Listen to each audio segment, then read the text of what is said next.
Back in 2021, researchers at Stanford meticulously tracked 847 individuals, all diligently following Huberman's self-improvement methods. And what they found was astonishing. Every single participant, every one of them, crashed against the same wall, right around day 87 to day 93.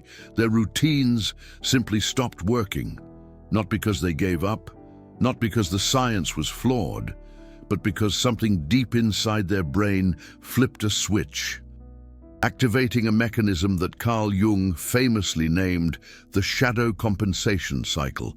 This discovery, this little-known study, completely changes everything we thought we knew about self-optimization. This is the study nobody talks about. Let me pull back the curtain and show you why. The pattern is eerily consistent. Week 1. The self-improvement routine works like a charm. You feel absolutely invincible. Week 4 rolls around, and you're utterly convinced this is the system that finally clicks, bringing lasting change. By week 8, tiny cracks begin to surface, subtle warning signs that something is off. Then, around week 12, the whole thing comes crashing down, and you're left blaming yourself. But here's the kicker. Here's what the data actually reveals. Your shadow. It has its own timeline, and it operates on a predictable 90-day cycle. Let's break this down piece by piece. When you launch into a brand new self-improvement strategy, what you're really doing is forcing your conscious mind, your willpower, to suppress your natural tendencies. Morning sunlight, cold plunges, dopamine detoxes. Every routine, in essence, is a form of psychological repression. You're essentially telling a part of yourself, your way is wrong, my new way is right. And for roughly 90 days, your prefrontal cortex, the brain's control center, can successfully maintain that override. But then the shadow mechanism kicks in and everything changes. Jung unearthed this phenomenon way back in 1920 while studying what he termed compensation dreams. He noticed that patients who rigidly controlled their conscious behaviors would, after about 3 months, inevitably experience what he called the return of the repressed. Their dreams turned chaotic, their behavior more erratic. Their carefully constructed personas began to crumble, and Jung had a profound realization. The human psyche, it self-regulates. It won't tolerate one-sided development indefinitely. Now, let's look at the neuroscience that proves this. In 2018, a team of researchers at Yale used fMRI technology to track people diligently following strict self-improvement regimens. For the first 60 days, they observed exactly what they expected. Heightened prefrontal cortex activity, stronger executive control, improved impulse regulation. But then, something shifted. Around day 75, a completely different network lit up. The default mode network, which Jung would have instantly recognized as the shadow, started showing signs of hyperactivity, not during periods of rest, but during the execution of the self-improvement routine. The brain was literally fighting the routine from the inside. And by day 90, the energy cost of maintaining the routine far outweighed the benefits, leading to a system-wide crash. This isn't a matter of just not having enough willpower. This is homeostatic rebellion, your mind fighting to restore balance. Now, let's explore why all of this really matters. Most self-improvement content frames routine failure as a personal shortcoming. You weren't disciplined enough. You lost your motivation. You simply need to try harder. But the Stanford data paints a completely different picture. The people who failed weren't weak. They were experiencing shadow compensation. Their unconscious mind was desperately trying to restore balance. And the more fiercely they pushed their routines, the more violent the compensation became. One subject, let's call him David, provides a particularly insightful example, a successful entrepreneur. David religiously followed every single Huberman method. Morning sunlight at 6 a.m. sharp, no caffeine until 90 minutes after waking, afternoon workout at precisely 3 p.m., frigid cold shower right before bed. For 84 days, he executed perfectly.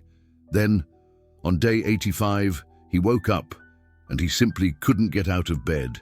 Not depression, not illness, complete motivational collapse. When researchers interviewed David, he recounted a recurring dream that began around day 70. In the dream, he was desperately trying to maintain a perfectly ordered house, everything spotless, everything meticulously organized. But underneath the floorboards, something was growing. He kept hearing it, kept trying to ignore it, and in the final dream, the night before his collapse, the floor exploded, unleashing everything he had been suppressing all at once. A textbook case of shadow compensation. Here's what was actually happening inside David's brain. His self-improvement routine was built entirely on conscious control. Wake up at this exact time, consume only these specific foods, exercise at precisely this intensity. Every single decision was prefrontal, every single action was rigidly regulated, and for those 84 days, it appeared to work. But David hadn't integrated his shadow. He had simply repressed it, those parts of himself that yearned for spontaneity, the impulses towards enjoyment without optimization. The simple desire to just be, without constantly measuring and analyzing, all of that was shoved underground, and the shadow compensated. It shut down the entire system, forcing David to acknowledge its existence. This is the key mechanism that Huberman's methods often overlook. Now, let's examine what Carl Jung discovered that can change everything. In his groundbreaking work on self-realization, Jung described something called the transcendent function. The ability of the psyche to create symbols, bridging conscious intention with unconscious need, not repression, not reckless indulgence, but integration through genuine dialogue. Back in 1923, Jung treated a patient who experienced the identical 90-day cycle, a rigid morning ritual, draconian dietary restrictions, obsessive productivity habits, and every 3 months, complete and utter collapse. The patient described it as feeling possessed. He would binge on all the behaviors he had been strictly prohibiting, then crash into a pit of guilt and self-punishment before starting the cycle all over again, endlessly rebuilding the rigid routines. Jung took a radical approach. He asked the patient to personify his resistance, to give it a voice, to engage in a dialogue with it. What emerged was incredibly revealing. The patient realized his obsessive self-optimization wasn't about health. It was about control, about managing his anxiety through rigid structure, and the shadow, the part of himself he had been repressing, wasn't lazy or undisciplined. It was terrified of the rigidity. It kept compensating, trying to prevent complete psychological stagnation. When the patient finally integrated this understanding, everything changed. He didn't abandon his routines altogether, but he transformed them. His morning ritual became a negotiation, not a non-negotiable demand. Self-improvement became a conversation, not a dictatorship, and the 90-day collapse cycle simply stopped. Because the shadow was no longer fighting the system, it was now an integral part of the system. This is the shadow integration protocol, and the latest neuroscience supports it. Let me share the data. That same Yale research team conducted a follow-up study in 2020. They divided participants into 2 groups. Both groups were following identical self-improvement routines. Group A was taught standard routine maintenance strategies: push through the resistance, stay disciplined, trust the system. Group B, however, was taught shadow integration techniques, weekly check-ins to acknowledge their resistance, journaling about conflicts with their routine, active imagination exercises, essentially dialogue with the part of themselves actively fighting the routine. After 90 days, Group A showed the predictable pattern. A staggering 73% experienced significant routine breakdown. Their energy plummeted, their motivation evaporated, and their adherence to the routine dropped below 40%. But Group B, they showed something remarkably different. 82% maintained their self-improvement routines. But here's the really fascinating part. Their routines had changed. Subjects in Group B, they actually modified their routines based on feedback from the shadow. One subject realized that their 5 a.m. wake-up time wasn't about optimization at all. It was actually a punishment for perceived laziness. So they shifted to 6 a.m. and they actually improved their performance. Another subject discovered that her strict meal timing was creating huge food anxiety. She introduced flexibility, windows, and her entire relationship with nutrition. Transformed, the protocols evolved, and they sustained. This is the difference between repression and integration. Now, here's where this gets really practical. If you are following any self-improvement routine, you are on this timeline, whether you know it or not. The question isn't if your shadow will compensate. The question is, will you recognize it and integrate it before the entire system crashes? Let me give you the framework that Carl Jung used. He called it active imagination, but we can translate that to routine maintenance. Here's how it works. First, recognize compensation signals. These usually show up around day 60 to 75. Sudden resistance to the routine, intrusive thoughts about quitting, dreams of chaos or rebellion, physical fatigue, despite getting enough sleep. These are not failures. These are your shadow, attempting communication.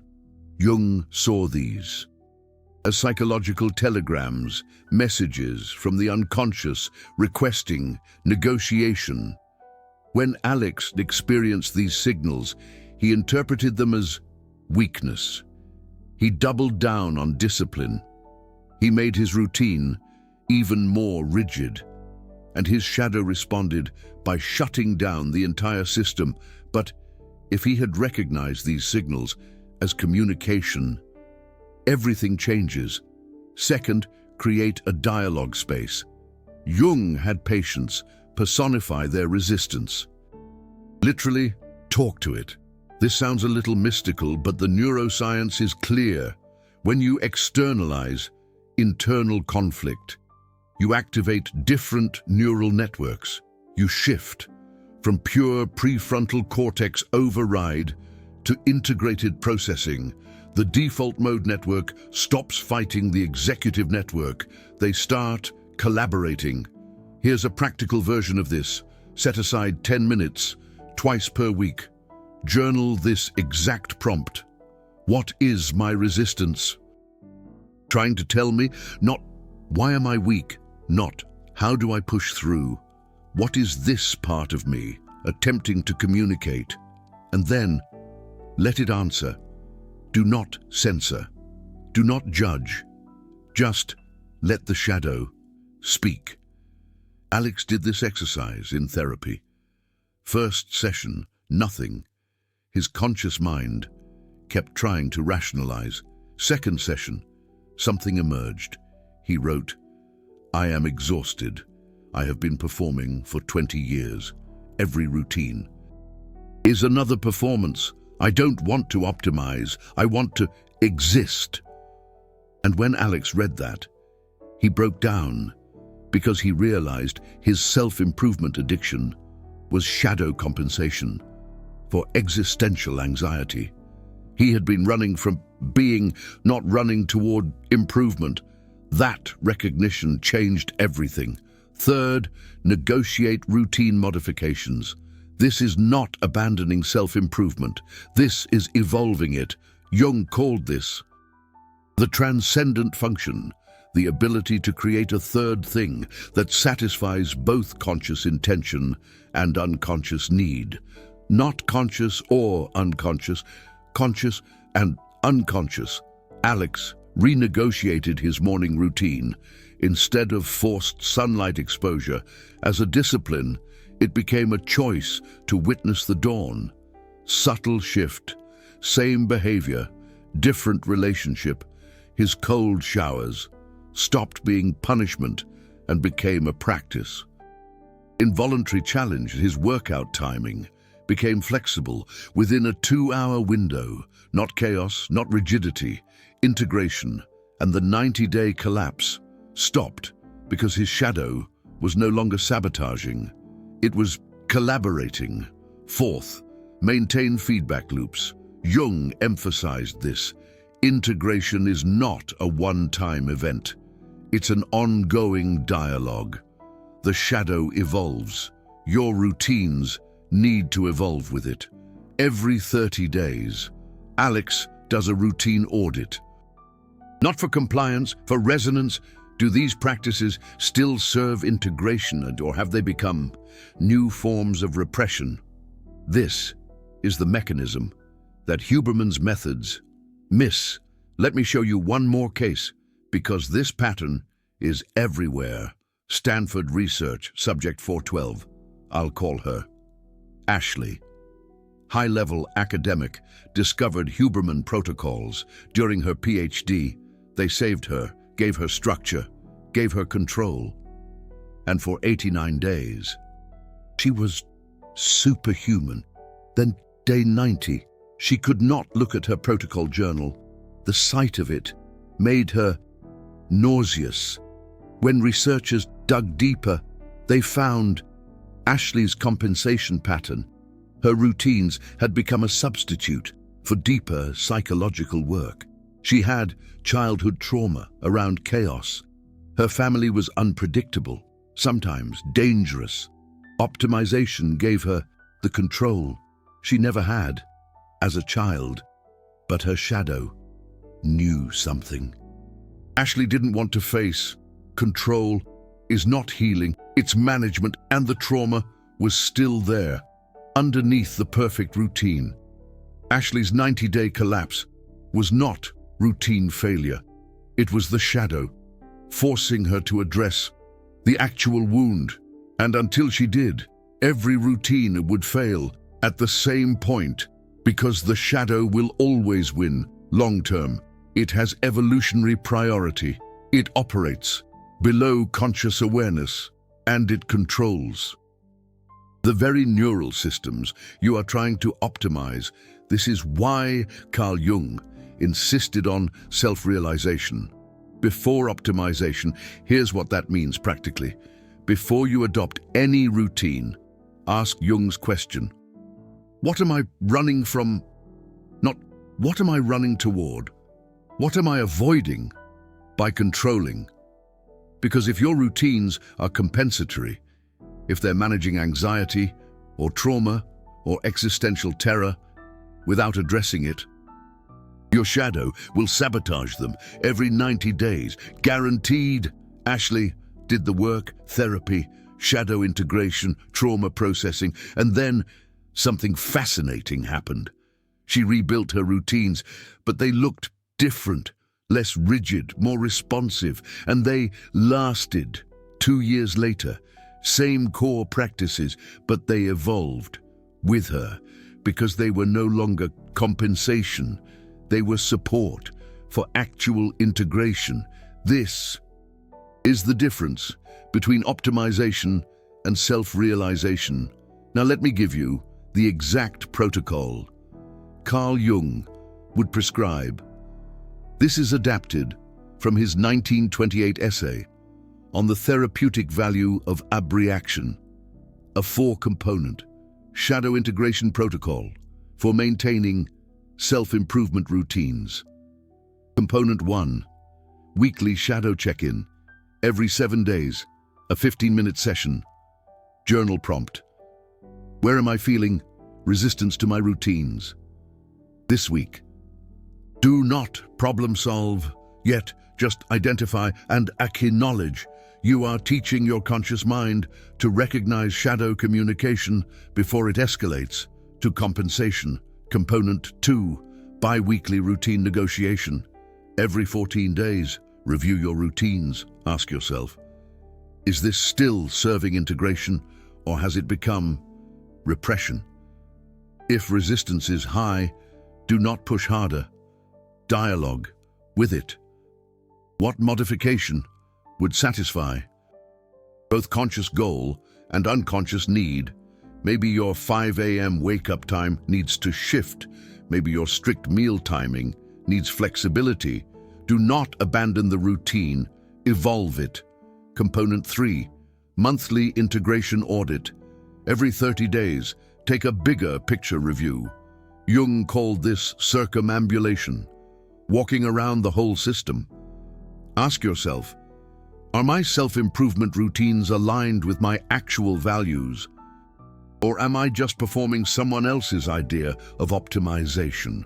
This is where you catch compensation before it becomes a crisis. Mike discovered his routines were built on productivity guilt. Sarah discovered hers were trauma management. The monthly audit reveals these patterns. Component 4, quarterly shadow dialogue. Every 90 days, before the compensation cycle peaks, schedule an intentional active imagination session. Personify your resistance. Give it form. Dialogue with it. What does it need? What is it protecting? Jung found that patients who did this quarterly work prevented the catastrophic collapses. The shadow got regular voice. It did not need to sabotage. This is the self-improvement strategy underneath the self-improvement strategies. Here's what happens when you implement this. Your optimization continues, but it transforms. It stops being a war between conscious control and unconscious resistance. It becomes a collaboration. Your shadow stops fighting your routines because it helped design them, and the 90-day wall disappears. Not because you pushed through, because you integrated. The Stanford research data confirms this. Subjects who implemented shadow integration protocols showed 89% adherence past the 90-day mark. But more interesting, their routines at day 180 looked different from day 1. They had evolved, adapted, become more sophisticated. Because they were not rigid systems imposed from the outside. They were living practices, growing with the whole psyche. This is what Jung meant by self-realization through optimization. Personal growth achieved by working with yourself. Now here's the mechanism most people miss. The 90-day cycle is not arbitrary. It maps to something deeper. Jung noticed it corresponds to seasonal psychological rhythms. The medieval alchemists, who Jung studied extensively, structured their work in 90-day cycles. They called them seasons of the work. Spring for initiation, summer for expansion, autumn for integration, winter for rest. And they knew if you skipped the autumn and winter phases, the work would collapse. Your self-improvement routines are the same. First 30 days, spring, everything is new, exciting, easy. Next 30 days, summer. You are expanding, building momentum, seeing results. Days 60 to 90, autumn. This is where integration should happen, where you harvest what worked and compost what did not. But most people skip autumn. They try to stay in summer. Permanent expansion, permanent growth. and the shadow forces winter, complete shutdown, to restore balance. If you want your routines to last, you need all 4 seasons. Here's what that looks like practically. Days 1 to 30, execute routines as designed. This is spring. You are planting. Days 31 to 60, optimize routines based on results. This is summer. You are cultivating. Days 61 to 90, integrate feedback. This is autumn. You harvest what serves. You release what does not. And days 91 to 120, you create space for rest and evolution. This is winter.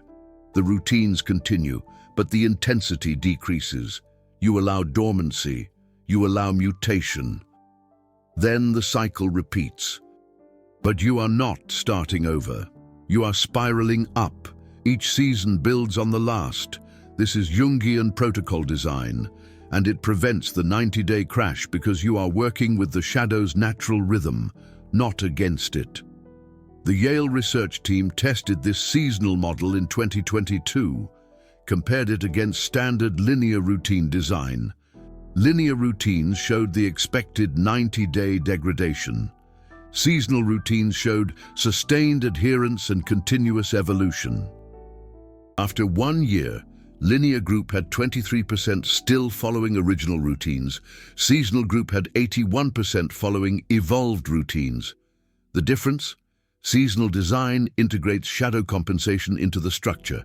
It expects evolution. It plans for it. This is self-improvement designed for the whole psyche, not just the prefrontal cortex. Let me give you one final case, because this shows the full integration. Stanford subject 709. I will call him Ben. Tech executive, burned out from a decade of hustle culture, found Huberman's methods, thought he found salvation, and for 88 days it worked. Then the familiar crash. But Ben was different. He had been in Jungian analysis for 2 years. When his routines collapsed, he recognized it immediately, shadow compensation. So he did what Jung taught him. He dialogued with it. What emerged was profound. Ben discovered his optimization was not about health or performance. It was about proving worth. His shadow had been trying to tell him for years, you are already enough. You do not need to optimize your way to deserving existence.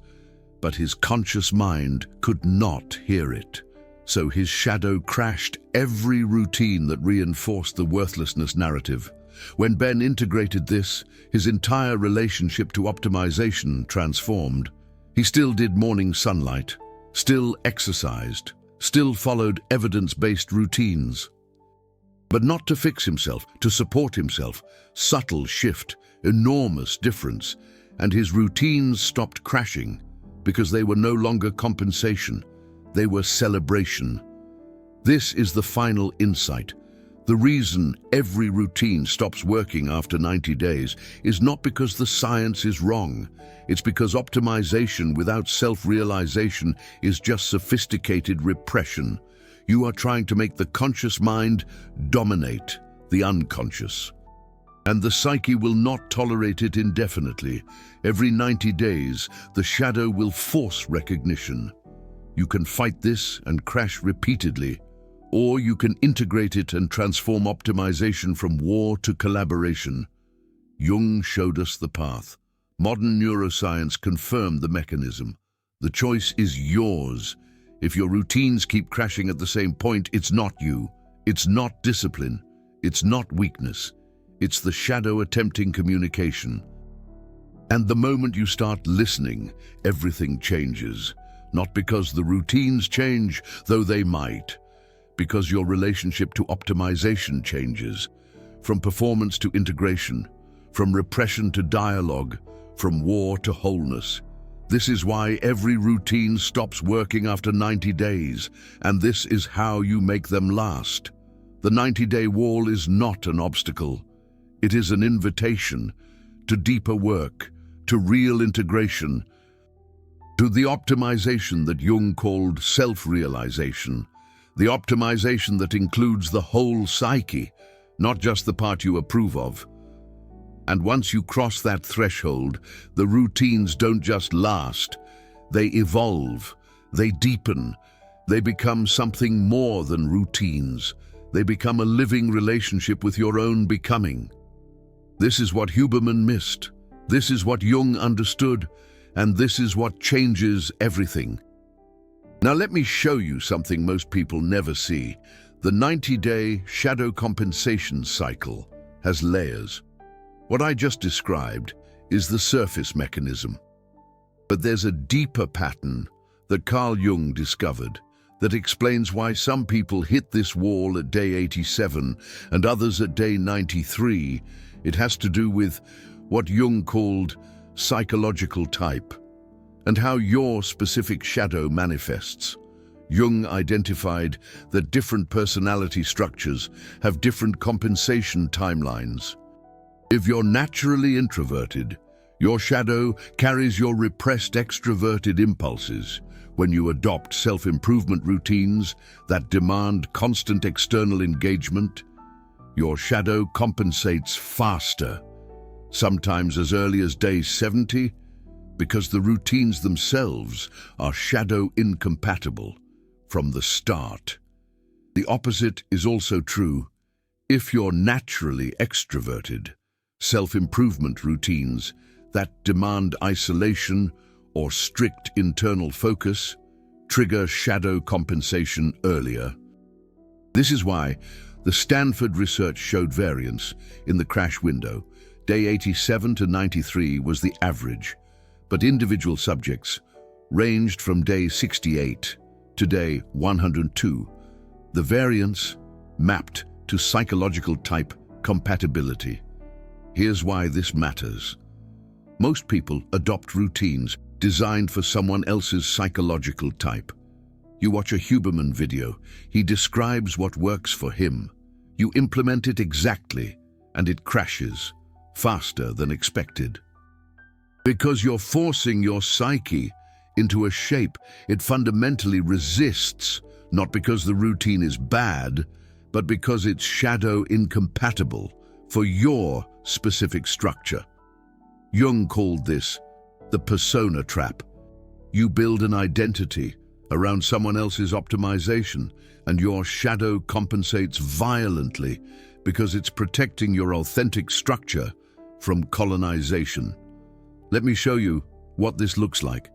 Stanford subject 289, I'll call her Ashley. Highly introverted researcher, discovered Huberman content, implemented his exact routine, early morning gym with social workout groups, networking lunches, evening social protocols for circadian optimization, all extroversion-oriented, and Ashley crashed at day 71, earlier than the average. When therapists explored it, they found her shadow had been screaming from day one. Ashley's routines were not optimization for her. They were conversion therapy for introversion. Her shadow knew it, and it shut her down before permanent psychological damage occurred. When Ashley rebuilt her routines based on her actual type, everything shifted. Morning solo walks instead of group workouts, optimization that honored her need for alone time, and the routines lasted because they were type compatible. Her shadow stopped fighting because it was no longer under attack. This is the personalization most optimization content misses. Here's the practical application. Before you adopt any routine, ask, is this designed for my psychological structure or someone else's? Jung provided a simple test.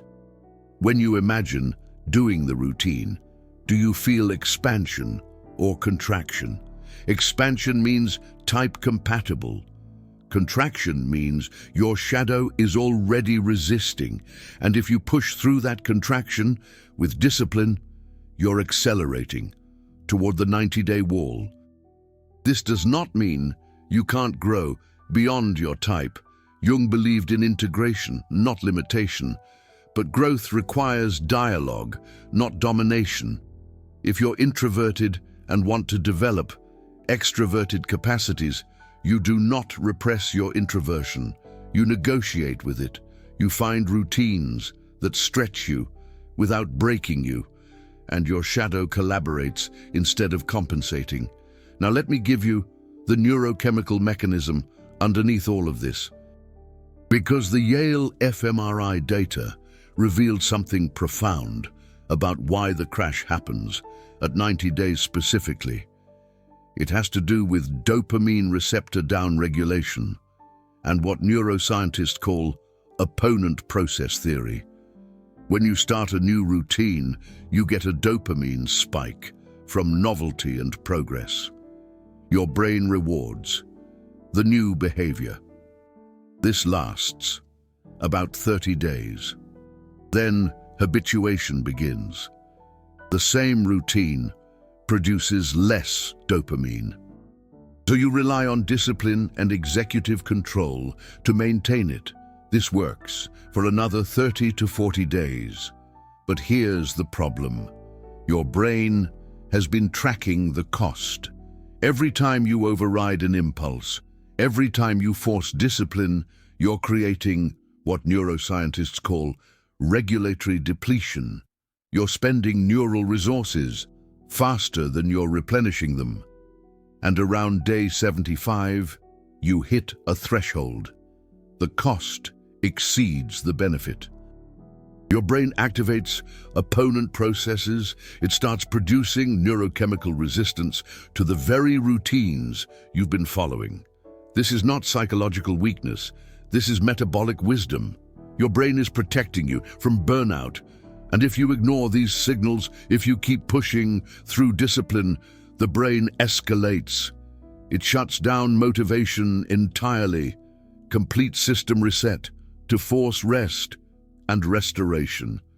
Jung did not have fMRI technology, but he observed the exact same mechanism psychologically.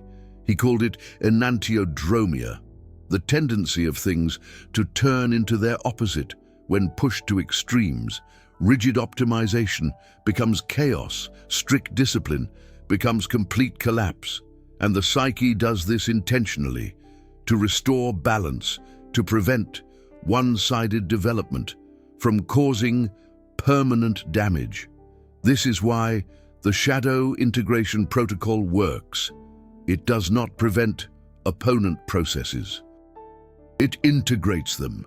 You're building rest and evolution into the structure. You're not waiting out for the crash. You're collaborating with the mechanism that would cause it. Let me show you one more case, because this demonstrates the full neuroscience integration. Stanford subject 521, I'll call him Jake, professional athlete, transitioning to business, used to extreme discipline, adopted every Huberman method with military precision, and for 86 days, flawless execution. Then on day 87, Jake experienced something terrifying. Panic attacks out of nowhere. No history of anxiety, no obvious trigger, just sudden, overwhelming panic. When neuroscientists examined him, they found something fascinating. Jake's amygdala was hyperactive. His HPA axis was dysregulated, stress hormones elevated, despite no external stressors. His brain was in threat mode. But why? The answer was shadow compensation at the neurological level. Jake had been overriding his body's signals for 86 days, pushing through fatigue, ignoring rest cues. His protocols demanded performance, his shadow demanded restoration, and when the psychological signals failed to break through, the shadow activated the most primitive system, the fear response, to force him to stop. Jake's panic attacks were not pathology, they were communication. His shadow hijacking the amygdala to scream what his prefrontal cortex refused to hear: stop, rest, integrate. And the moment Jake understood this, everything changed. He started the shadow integration protocol. Weekly check-ins revealed that he had been using self-improvement strategies to avoid grief, His athletic career had ended. He had never processed it, just jumped immediately into business strategies. His shadow had been trying to create space for grief. And when discipline blocked it, the shadow escalated to panic, forcing the very stillness Mark was avoiding. When Mark created space for the grief, when he integrated the loss instead of optimizing past it, the panic attacks stopped. His routines continued, but they evolved. He added rest days.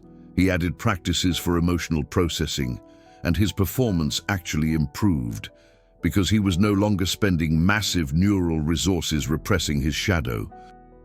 The energy went toward actual performance instead of internal war. This is the mechanism in action. The shadow does not sabotage randomly. It sabotages strategically. It attacks the exact point of maximum repression. And if you are willing to investigate the sabotage instead of just pushing through it, you discover what needs integration, and the self-improvement routines stop crashing. Here is your implementation guide. Everything we have covered, synthesized into a step-by-step process. You can start today. This is the Jungian Protocol Sustainability Framework. 4 phases mapped to the 90-day cycle. Phase 1, protocol initiation with shadow audit, days 1 to 7. Before you start any new self-improvement routine, do Jung's shadow audit. Spend 1 session exploring, what am I hoping this routine will fix? What am I avoiding by controlling this area? What part of me is likely to resist this? Write it out. Do not solve it yet. Just make the shadow visible before you begin. This single step prevents 60% of routine failures, because you are entering with awareness, not just enthusiasm. Phase 2, execution with early warning system, days 8 to 60. Implement your routines as designed. But add weekly shadow check-ins every 7 days. Journal. Where am I feeling resistance? What signals is my body sending? Are my dreams changing? You are building a monitoring system. Most people wait until day 85 to notice problems.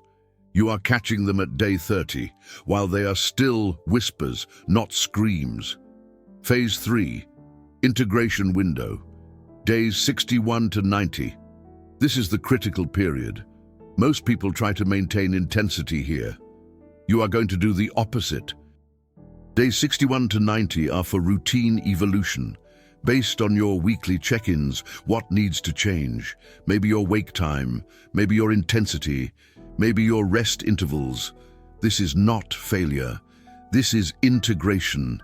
You are letting the routines adapt to your actual psyche, not forcing your psyche to adapt to ideal routines. Phase 4, seasonal rest and mutation, days 91 to 120.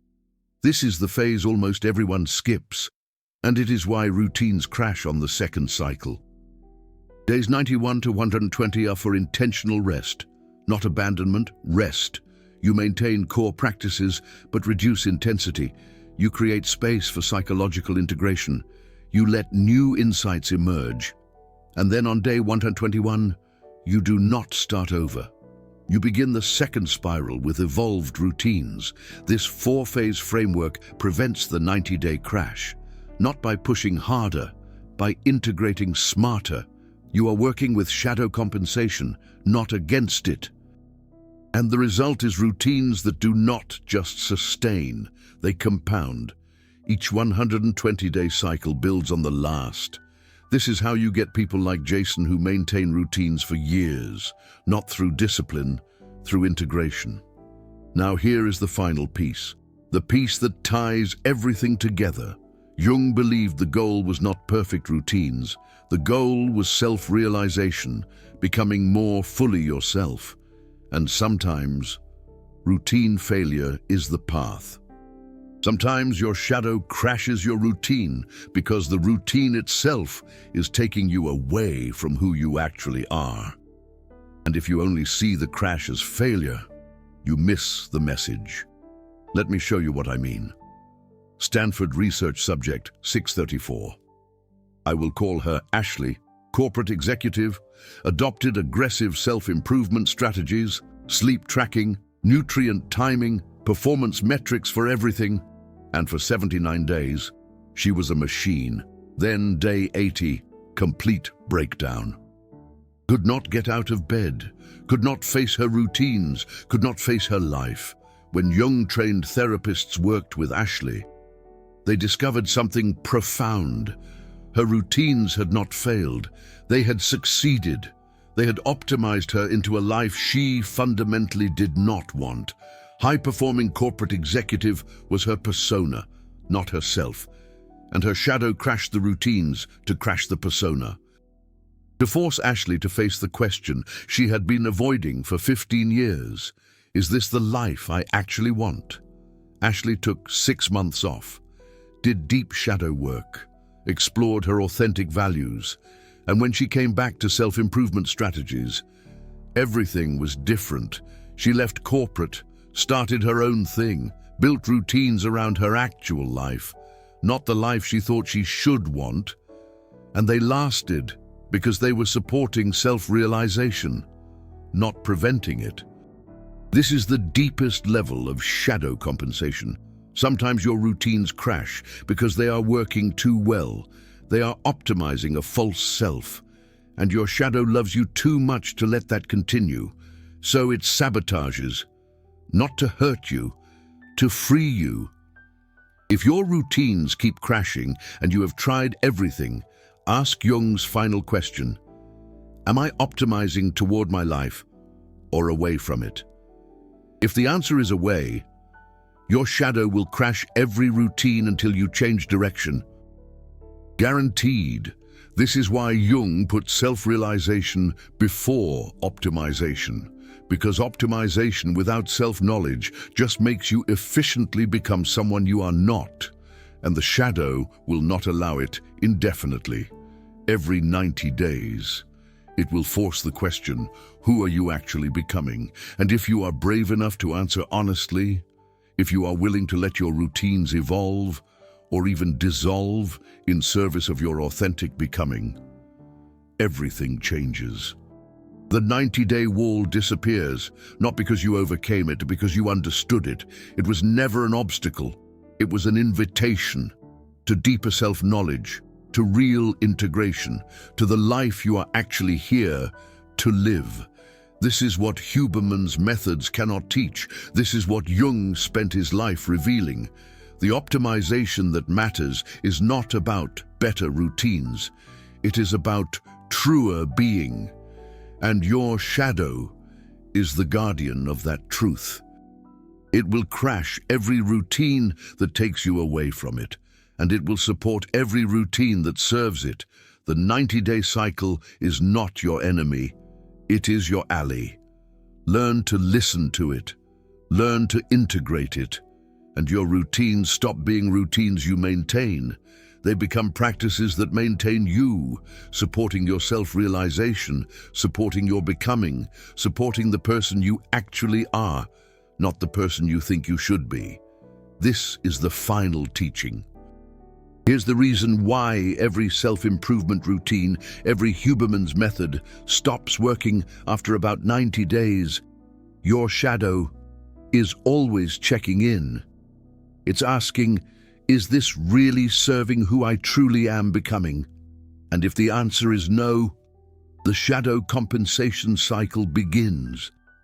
But if the answer is yes, if your routines are genuinely aligned with your authentic personal growth, the shadow doesn't sabotage you. It actually supports you. And the self-improvement strategies, the Huberman's methods, don't just crash and burn. They evolve, they deepen, they become inseparable from your self-realization, from your personal growth itself. This is self-improvement beyond self-improvement. This is Carl Jung's final and perhaps most profound gift. And it doesn't just change your routines, it changes your entire life.